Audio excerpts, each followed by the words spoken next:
Anders, welcome to the show. I gotta say, I really appreciate that you are a fellow hat wearer.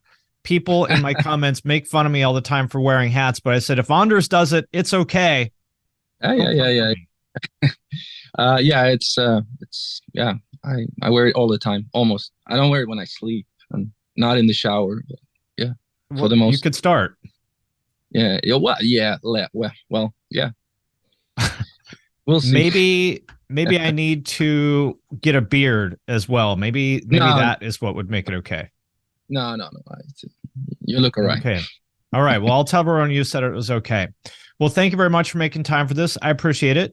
Yeah. I guess the first question that I think a lot of people have probably asked you, but I'm going to ask you as well.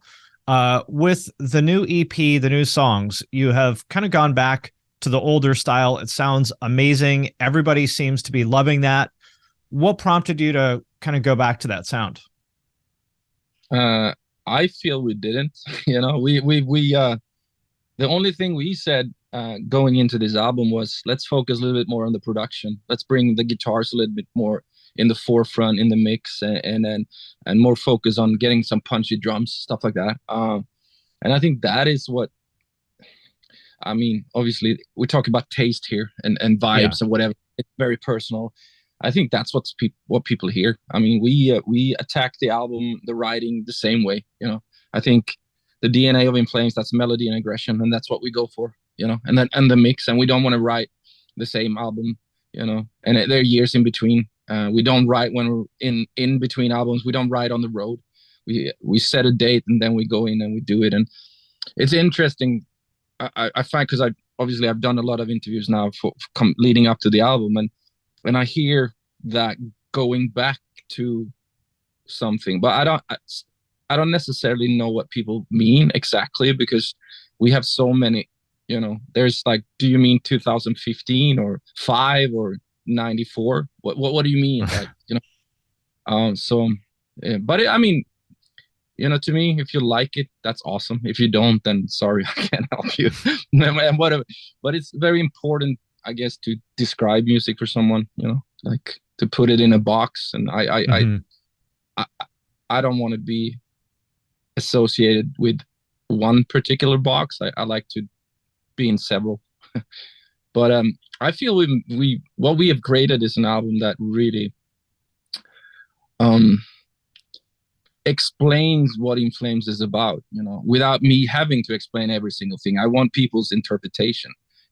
And if that means, as I said, what year, what album, whatever that they can attach this album to, then so be it. And yeah, Well, yeah. it's interesting that you say that because I agree with you. People act like the band has changed a lot. And before we did this, I went back and listened to all their older albums just to make sure that I was familiar. And I was like, I don't actually think, I mean, obviously you started using more clean vocals at one Yeah, point, but sure. other than that, I don't actually really think the band changed all that much. And really quick, before we go any further, have you checked out my Patreon? Patrons get early access to all my main channel videos and my podcasts. I also do giveaways sometimes. For example, I just gave away a pair of these Eargasm earplugs. And if you want me to review your music, there's a way to do that as well. All you gotta do is join at the $10 and up level. Then every month I do a call for submissions. If you want me to review something, all you gotta do is drop it in the comments of that post. Then I will review it live on Twitch and post it on Patreon for everyone to see. So if that sounds cool, hit the link in the description of this video, and I appreciate your support. I don't obviously there are songs and so on, but I said to a bunch of people now, just an experiment. It would be interesting if we could record every single song um, of our discography and every album with the same circumstances, same people, same instruments, the same feeling we have going in to record. That I think it would be way more similar, to be honest. But now because it's years in between, and also as a fan, you might not think it. You think you stay the same, but you change inputs and you change, what you like and don't like, and yeah. So and it's funny with our band. It's like we always have to talk about this. You know, like Right. it's like we have to defend our choices or whatever it Yeah. is. And you know, and I mean, I'm aware and I think I don't know, I don't think I definitely believe and everyone you are entitled to your opinion, and that's totally fine, you know. And if from my point of view, if you join the game, if you sign a deal and record an album and you release it, you should be open to criticism, good or bad, you know. Like I can't hide behind that. But you know, this is, I try to put my heart and soul into the music, and when I give the album to the record company, I am 100% satisfied, like every time. And then it's way easier for me um to sit back and relax when the album is out, you know. Like I don't have to, I am not worried because I know I like it, I know I've done my best. And for me it's also a way of um I don't know how to describe it, but it's like I've owned the album up until the release this 10th February the 10th, right? Then the album don't belong to me anymore. It belongs to someone else, to the people. Like and wherever that take the album, the sound, the band, I'm not in control, you know. So it's no point in me if someone said something that I don't agree with. I can't, there's no, why should I even bother, you know, and try to convince that person to think different. It's not, it's not fair, it's not right, and it's just like, it is what it is. I think you made a really good point about fans changing.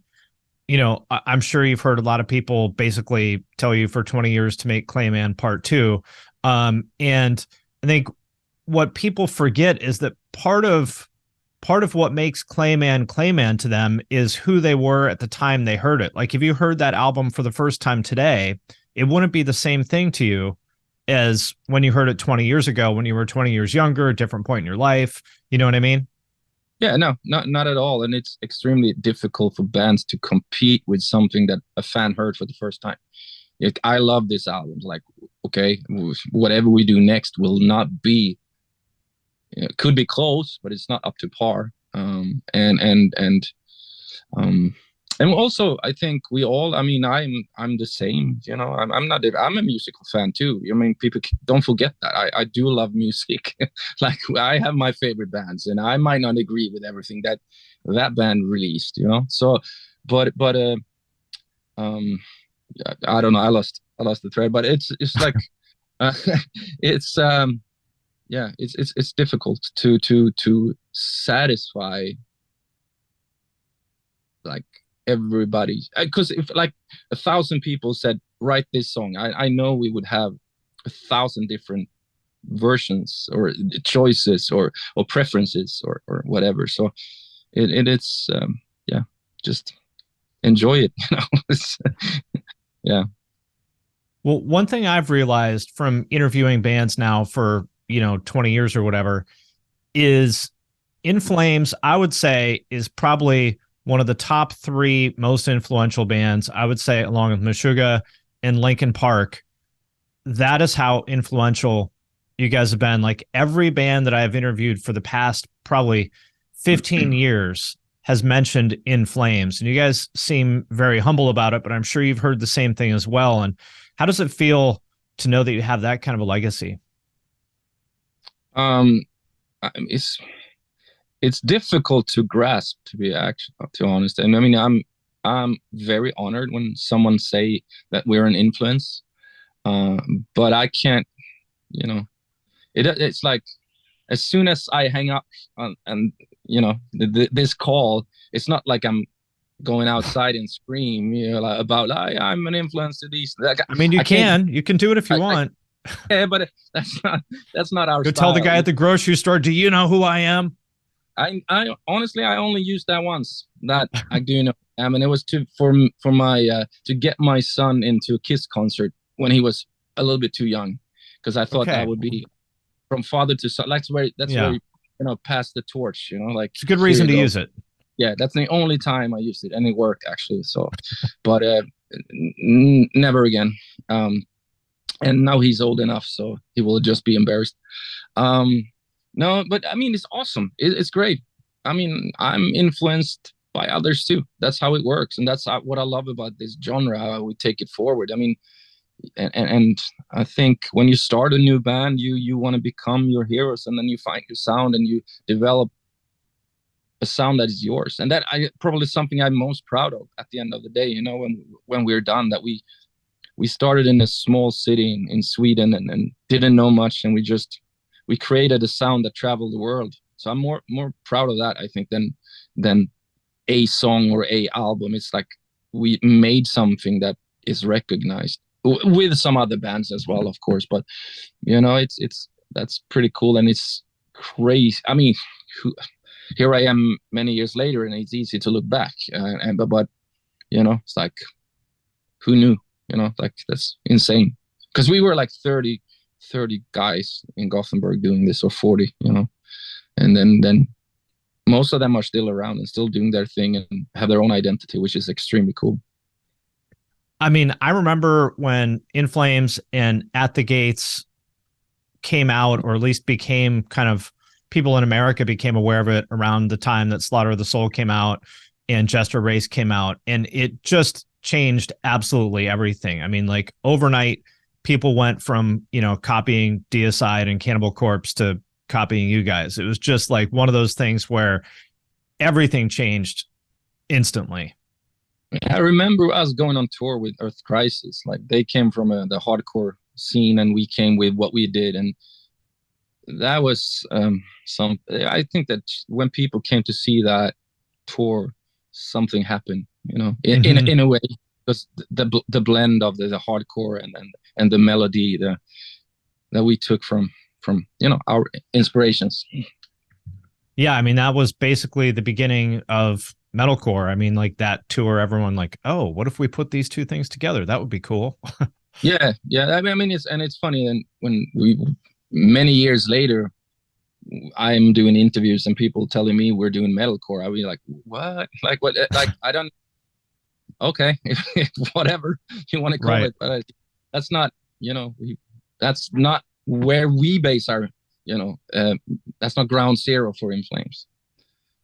I mean, it's like mind blowing to me how big not only In Flames, but just melodic death metal in general got, like that it got as big as it did. I thought Jester Race and Whoracle and Slaughter of the Soul were huge. Like I couldn't imagine it getting bigger than it was in 1998. And, you know, 25 years later, obviously it's 10 times bigger than I could have ever dreamed. And I'm sure you as well.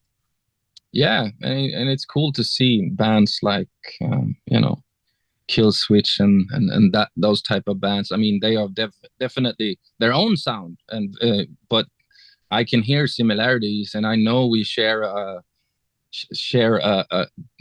very cool history, you know, and they are, you know, that big over in the States, so it's very cool to see. But I think we all came at the right time, you know, and then, you know, it's some other styles were passing, and all of a sudden this music came, and then because when we started, there was barely no, I mean, the internet were in its you know, early days. I remember even our first web page for like I don't know how many words and numbers and symbols it had in it, and we have a with that. It's pretty insane, you know, when yeah, it's I think it's like 40, 50 letters. I don't know. It's not inflames.com. It's something else, you know. But Tripod or something. Yes, and we could do this we were like in a bubble in a way. Like, you know, when we started, it was like tape trading and, you know, everything like that.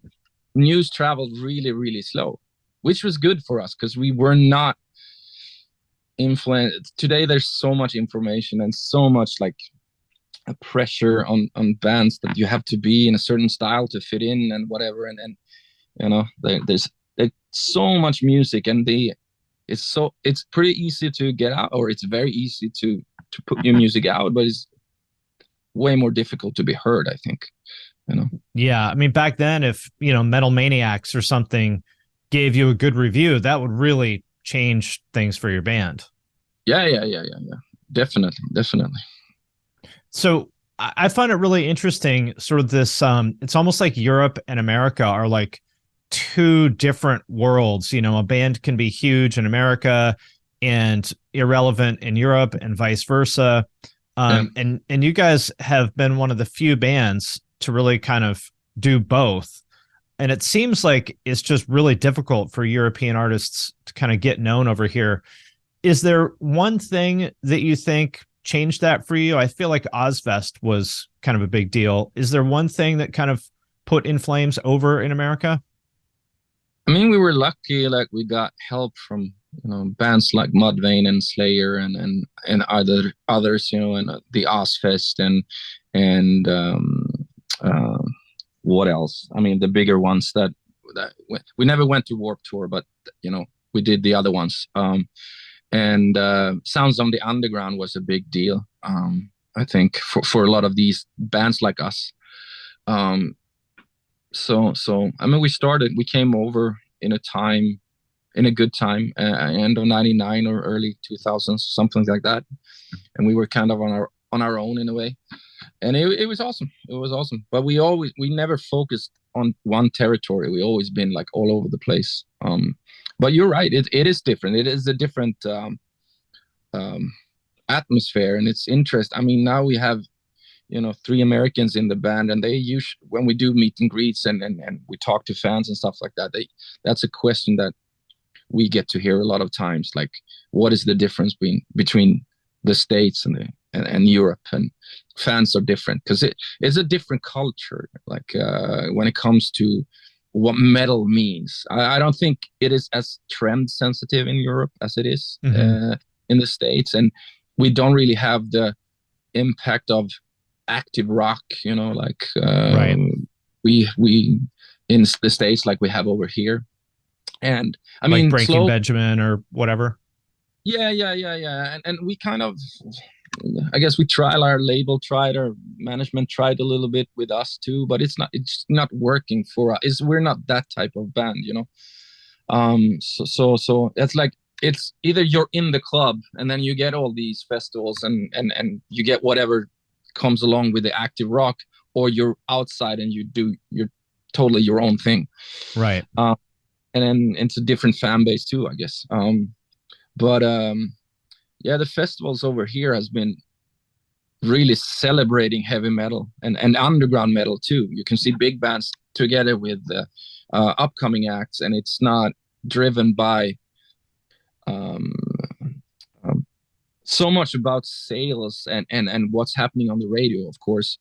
I mean, we're getting more of those festivals, and the festivals in US are becoming way better, and we played a bunch of now really cool ones that feels more like European. Actually, they care about the bands too. They're toilets for the bands. And there's a dressing room for the bands, It's not. I remember back in the 90s when bands like Madball or whatever, or Earth Crisis would go to Europe and they'd be like, "Oh my God, this is amazing. They actually treat us like humans over there." Yeah. So, but it's getting better and better still, 2023, whatever. Yeah. So it seems like now it's so hard for European bands to make it in America that a lot of them just don't even try. And I understand why, because it's so expensive to get over here and deal with visas and all that stuff. And, you look at a band like Nightwish or something like that, that's just absolutely massive in Europe, and they do come over here, but not very much. And I understand why, but it's kind of a shame. Yeah, there's, we also get that question from people who are dealing with the touring, side and management and stuff like that. Maybe you should skip America for a couple of years, because it's that expensive. And now, after COVID, it's just insane, and it's difficult to get hold of buses, and the gas prices are insane, and gear and all that stuff. So yeah, it's tough, but when it comes to, we're a touring band, so we do it anyway, and we can play small clubs, we can play big festival stages, we can do anything. I mean, we play for the people that come around, and I mean, obviously, it's dictated by economy, but I rather than make less so I can play than not playing at all. You know what I mean? Because I love this too much, and especially, again at COVID, I was, we can't take this for granted. It won't last forever, and bands always think, we record an album, release an album, and then we go on tour and we expect people to be there all the time, buy merch, buy whatever. I tell them to jump, they should jump, all that stuff. But that's not, we can't have that mindset anymore. Now, like last year when we got back and we were touring, every show it was special, like, because it could be the last. That's how I felt. So yeah, maybe fans and the bands realized they were taking it for granted a little bit. I think so. I mean, and it's in some cities, there are bands all the time, and you'd be like, I skip it this time. They always come around, But if bands come now that I want to see, this is better.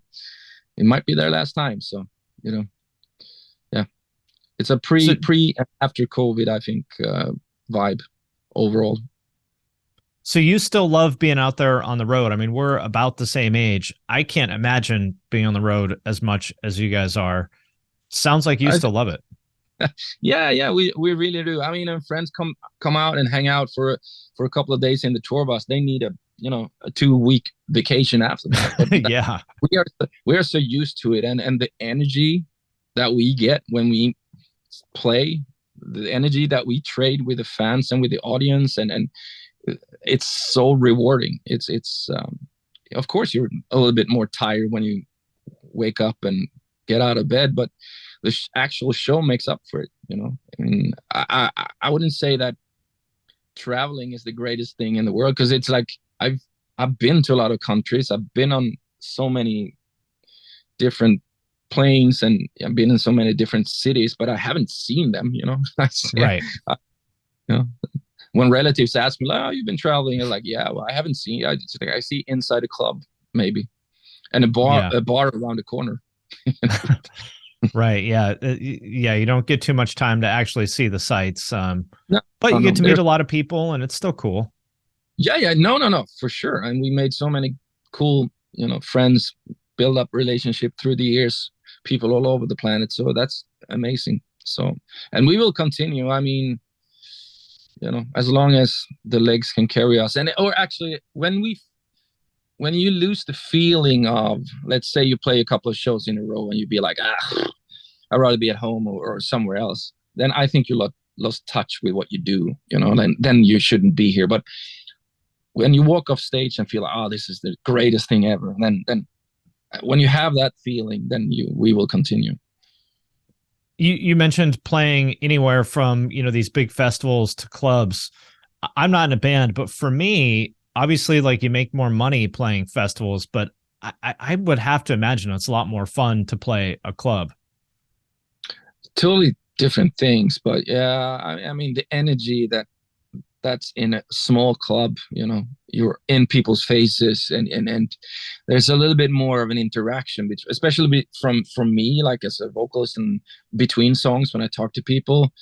It's different from a festival where you play in front of 60,000 people. It's just it's a little bit more faceless, but I love that too. The ego boost of having 60,000 people jumping, it's very difficult to get somewhere else.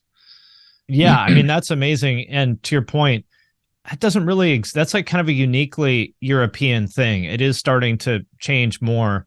We're starting to get that. But, you see the footage of, Wacken and Hellfest and stuff like that. And that a legitimate, like, metal band can have 60,000 people going off like that is a very special European thing. Yeah. And I think, they're more open to new sounds. Like, it's a little bit more divided, I think, in the States. Just like, you like your band and that's it, and then you can't watch the other band because it's not part of your clique or your genre or whatever active rock is telling you to listen to.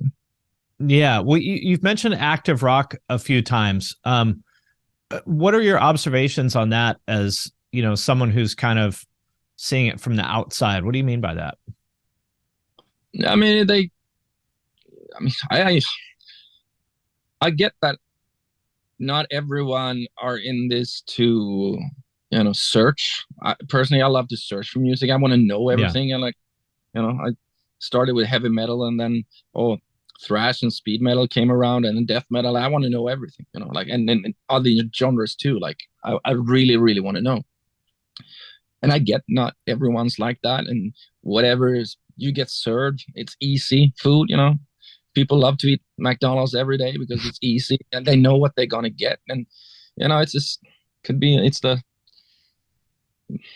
But again, we're talking about like what people like, and it's very personal. So I can't say it's wrong. What I mean is that Yeah. it molded in the same kind of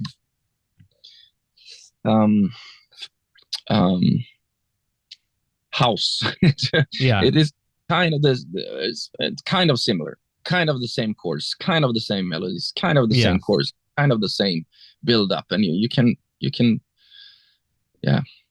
But it's very strange to me. I'm not putting it down. If people like it, then whatever. No, that's not what I'm trying to say either. It's just yeah. I don't understand it when I listen to it, and I don't want to name any specific bands, but the Octane type stuff, I listen to that, and I don't understand, because it's not heavy, but it's also not pop. I want it to be one or the other. I like Britney Spears and I like Deicide. I don't want the sort of in the middle thing. No, and we had there's moments like years ago, when we did the album battles, new management, new label, stuff like that, and they were like, we should bring in some writers. You should meet the writers, and they are very talented. The writers are, good, they have their names, they're good names and done good stuff. But it just, and we were like, okay, let's say yes for once, not be like stubborn and be no. That's usually what happens. But let's be positive about it. But it's not working for us, like, and we had some songs that were like, maybe you need to change your vocals because they are too harsh to work here. And then I'd be like, yeah, but then it's not us anymore. It's like all of a sudden the whole vibe changes, and the song is, this is the way I want it to be. Like when I presented to the record label, this is what I don't want to go back and do something new to adapt to a listener because they can't take, like in this burger is, you have mustard and ketchup. Like this is the way it comes. Like this special cheese is on here for a reason. You know what I mean? I don't know how to describe it in a different way, because it's like this. Yeah, it's just not working. Well, it's interesting that there's a lot of, specifically the Swedish songwriting guys like Max Martin and Shellback and people like that are people from the metal scene, or at least used to be into metal and stuff. And I'm sure you've, talked to them, and it seems like that could be kind of interesting to have their point of view. Oh yeah, for sure. I mean, they have the Swedish melody. There's something about it, Yeah. And then we have, thank you, ABBA, and Roxette, or like, I'm a previous bands too, but there's a certain I think it's just some melancholy that works with our melodies, and that really people like for some reason. It's a certain chord way we put the chords together. I just think it's really interesting. I don't know if you've ever heard Shellback's old band. I forget their name, but I think they were on Nuclear Blast. I don't remember, but Colony or something. Yeah, that's the one. Yeah, we talked about it once in a while. Yeah, they were good. Back to it. Yeah. I remember. And now he writes for Taylor Swift. Yeah, I remember it. Yeah. What a strange little corner of the world. Yeah, but he got to work with Max, and then he got his foot in here, and obviously he's super talented. So, and there are tons of people like that are super talented that never get the chance. They are not in the right place at the right time, and so on. So, but he's an amazing craftsmanship, and I am very happy for him that he can, do what he does. But he probably, I know, I would think he told me once that he was working on some hardcore album or something that's in the making, but I don't know if it will ever see the light of day. But I think it worked 10 years or something with that album. Right. Then The Weeknd and I'm sure Taylor he stays Swift, or busy. whoever comes in between. Yeah. Well, speaking of production, you've worked with Howard Benson on the last, what, 3 albums or something like that, Yeah. which is not the most obvious choice because he comes from, Hoobastank, Daughtry, Kelly Clarkson, All American Rejects, that sort of thing. And so I'm interested, and I've worked with him quite a bit as well. So I kind of know how he does things. I'm interested in what kind of brought you to working with him. So prior to Battles, this is 2015, we were thinking about changing producer. And we never really worked with someone with a name like that, or we wanted to work with it wasn't necessarily an American, but someone that called himself producer. We Right. worked with a lot rather than like an engineer. Yeah. We work with like the people that we work with, super talented and have been amazing for us. I mean, they are the reason we are here. But we want to work with another one, and so we talked to a bunch. I think it was like six, 7, 8 people with, the resume was insane, like the best of the best, right? But Howard said to us, like, I don't want to change you guys. I just want to make you better, at what you do at that time when you record. Because some producer were like, let's come here and you jam for 3-4 weeks, and we like pre-production is super long and whatever. And it was like, nah, that's not how we work, like that's not what we want to do. So and then so he convinced us, and it worked really well. First time, obviously, you have a lot of respect that's attached to the name. The bands that you mentioned, not that I listen to all of them, but I'm aware of them. They're great at what they do. Yeah. No, nothing against, but at all. And I mean, I know a lot about. I follow what's happening, so I know. But what I'm saying is, like, I'm not coming in to expect him to change us, or I don't want him to change us from In Flames to My Chemical Romance or whatever, right. So I think I had a little bit too much respect the first album. Then I got to know him, and the second album was way better. And now this one, I feel we're the same family, and we talk the same language, and we understand each other. We go in, work really hard, and then we back off a little bit when we need to, and give each other space. And I trust in him. I trust in him completely. I know he knows what he's doing, So yeah, it's become a very nice working relationship. And it's important when you record to have that relaxed. You can't go in and be too afraid of someone, or my ideas are not good enough. Put the ideas out there, and if they are not good enough, someone will tell you. But don't be afraid to even say something. So yeah. But I can imagine, working with someone like Howard, who with his resume, and he's a pretty, intense guy, I would be afraid to share ideas. Yeah, but when you know him, it's like, he's usually right, and I can be super stubborn too, and it's like, I want this way, and then he's like, yeah, okay, that's cool, but I would do it this way, so he gives you the choice.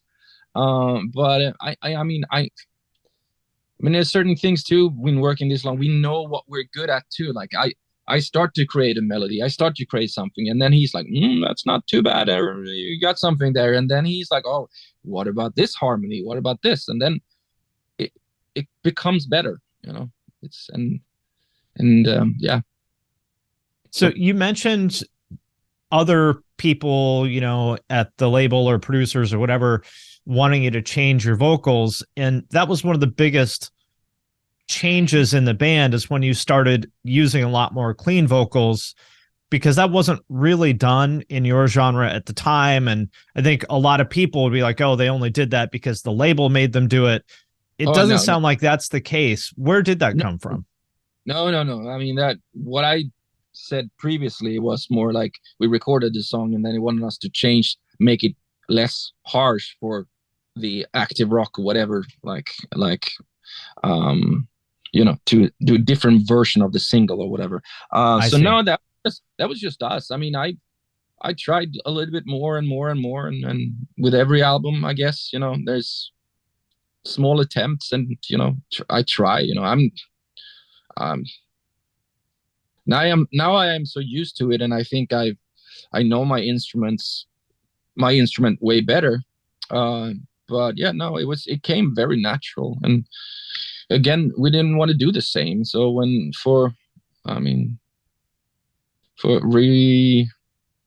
the biggest change for us, I think, in style or sound or whatever, that's between Clayman and Reroute, like it's because we changed producer, we changed studio, we changed a lot of things. So it was a bit maybe too drastic for some people, but for us it was extremely natural. And that producer wanted things to be a little bit different. And we worked super intense with the vocals and stuff like that. And he really pushed me in trying to do something else. And then I was happy. I was ready, I guess. Yeah. And also it's interesting. Sorry, it has to be. Yeah. I mean, the vocals has to fit the music too. It's like, I can't do something that is completely different. It's like it all belongs within the same painting. I don't want to have any super off colors or something that is really off-putting. It needs to be a balance, I find it interesting how there's these kind of rigid rules in metal that you're not allowed to break. And In Flames broke two of them. You can't have clean vocals and you can't have keyboards, at least back in the day. Yeah, exactly. And I don't mind breaking the rules at all, because at the end of the day, I live and die with these songs, and I have to be happy, and I don't mind. I mean, and I want to take people off guard a little bit. I mean, our DNA is melody and aggression, but if I can push the boundaries a little bit, and with every new album that we released, we always push like that where the line where it's In Flames least good album, like it, because when we released Jester Race was my first, so when I started doing interviews for Whoracle, it was not as good as Jester Race, and then Colony came and it was not as good as Whoracle. Jester Race, and that's how it's been, so I think in 10 years time this new one will be an In Flames classic. It does take 10 years for people to appreciate things. Yeah. It's interesting to see that. I'll take a band like Limp Bizkit, who everybody just absolutely hated when they came out, like 100% universally hated in the metal scene. And now everybody loves them. And I'm not saying that they're good or bad. Like, you can think what you want about them. I just think it's interesting how opinions change over time, and what was trash today becomes a classic in 10 or 20 years. Yeah. And we're so much in nostalgia too, right? That's where we are afraid of something new, something different. And then we look around, we want to fit in a group. Your friends say, I love this, and you want to belong to that group, and you'll be like, yeah, I like this too. And then when you're home alone, you listen to something else and you'd be like, this is the best ever, I've seen people go ape shit to Limp Bizkit now when they're out touring. So yeah, times change. All right, well, thank you very much for your time. I appreciate it. Good luck with everything. Thank you very much. Have a nice day. You too.